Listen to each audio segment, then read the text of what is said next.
104.5, the team, your home for New York sports. We now hit the phone line to talk to James Kratch from NJ.com. James, were you at all shocked that the cuts come down yesterday of Victor Cruz and Rashad Jennings?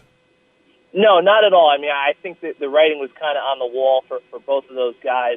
I think, definitely with Jennings, he was a guy who just, $2.5 million, you could save some money. Paul Perkins is clearly going to be the running back here going forward, and Jennings wasn't terribly productive in 2016 when he was healthy. Also battled some injuries. Cruz, I think a lot of fans were kind of holding out hope that the Giants would give him another big pay cut and somehow bring him back, but I just never thought that made much sense. I mean, you look at the Giants as they're currently constructed, I don't really see where Victor Cruz would have fit in, even if he had come back on a significantly reduced rate. Sterling Shepard is a slot receiver. I think Victor was kind of miscast as an outside receiver last year, and the Giants clearly need a bigger, more physical, faster option on the outside opposite Odell Beckham. So I don't really think anyone would have gained anything involved if Victor Cruz comes back as a fourth wide receiver who doesn't play special teams. I want to get back to that Paul Perkins point in a second, but first, still on Victor Cruz, you don't believe by any chance, even if it's a reduced price, he will be a Giant in 2017? No, I don't see how. I mean, it sounds like they didn't even give him an offer for a reduced rate, and I just, look, I think Victor, he was healthy this year. He played 15 games. The stats weren't tremendous, but he did make some plays. I think he led the Giants in yards per catch. He made some big plays. I think he's a guy who, he might still have a future in the league, but if he does, it's as a slot receiver. That's not going to happen with the Giants. I mean, Sterling Shepard, he's a slot receiver now, and they hope 10 years into the future. I think Victor really has to go to a team that will put him in the slot, commit to playing him there, and he can kind of see what he's still got left. He feels he's got something left. I think he may have something left, but he's only going to be able, in my opinion, to produce at a high level as a slot receiver, and I just don't see that opportunity being in New York for him. So I think it's the best for both parties. They kind of move on at this point. James Kratch with us right now. He covers the Giants for NJ.com. It's 104.5 the team. So, James, is this possibly a step towards bringing back JPP? I think it definitely helps them. Obviously, they entered the day projected to have about $23 million in cap space. They ended it with 33. It definitely helps them bring JPP back, but I think that the Giants, in my opinion, are still kind of underdogs at this point.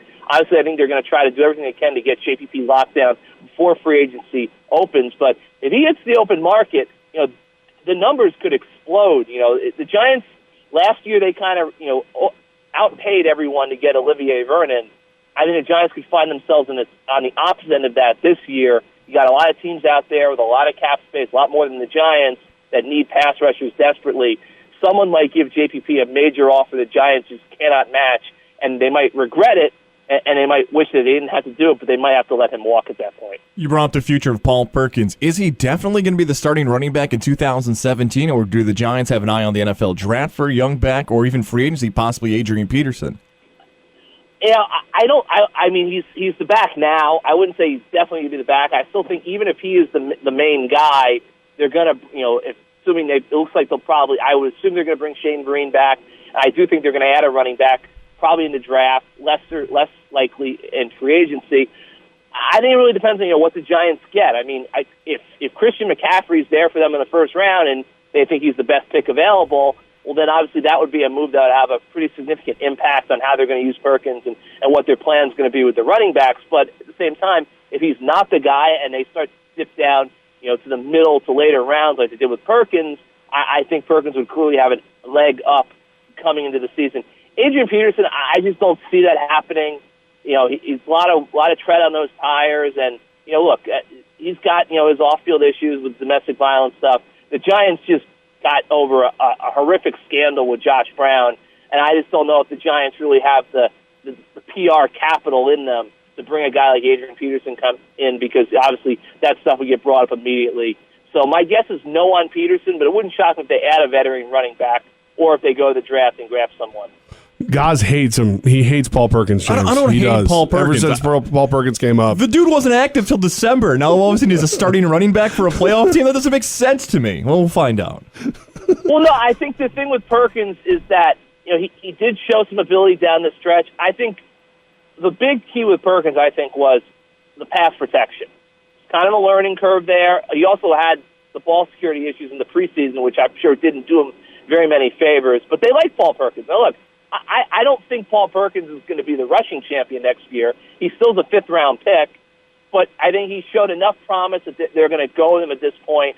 But I do think no matter what, the Giants are going to have multiple running backs in the mix. Perkins, Vereen, Orleans Darkwa is a restricted free agent. He's a guy who's kind of flashed at times, but the Giants have kind of jerked him around in terms of what his role is. He battled injuries last year. I do think there's going to be multiple backs the Giants use in 2017. I know Perkins will be one of them. I think the other guys remain to be seen. James Kratch of NJ.com with us right now on 104.5 The Team, your home for New York sports. So, James, what do you see the targets as for the Giants in free agency? I think they really have to go out and get a strong veteran lineman. I mean, obviously the offensive line is a major issue for them. I think they've got to solidify that area. You can look at the draft. You could draft a lineman. I think a lot of fans, a lot of mock drafts have been having the Giants grab an offensive tackle in the first round, and that may happen. It's not a very strong draft for offensive linemen. And moreover, even if you bring in a rookie left tackle, there's no guarantee that's going to be a major upgrade over Eric Flowers. Even if you put him on the right side to start, there's no guarantee you're going to have a major upgrade there, too. So I think the veteran lineman's a good place to look. The problem with the Giants is not a lot of left tackles out there after Andrew Whitworth from the Bengals. He'll be the key guy, and who knows if he even wants to come to the Giants. He said he wants to stay in Cincinnati. He's been there his whole career. You got guys like Riley Wright from Detroit. He's a right tackle. He was solid there, but you can't really, in my opinion, bring him as a left tackle because he lost his job to a rookie. Matt Khalil from the Vikings.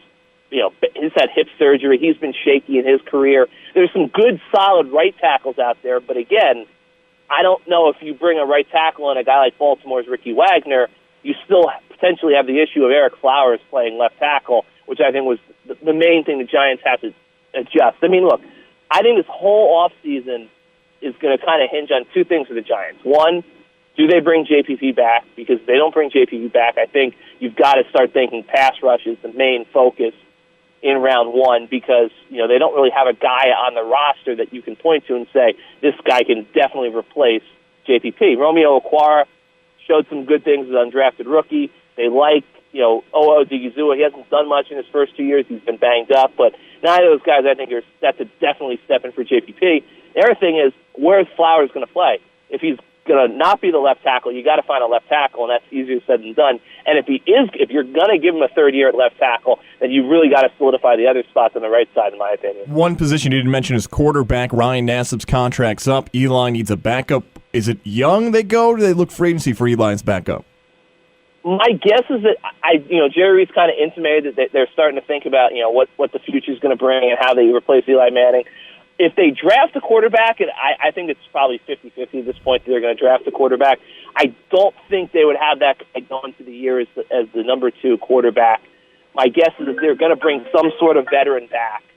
So that being said, I mean, Nassib, he had surgery, and one of the big things we don't really know about Nassib is, how serious is that surgery. I also think Ryan Nassib's a guy who he's going to want to start at some point in the NFL. I mean, I don't know if that's a possibility for him, but he's going to want to make an effort.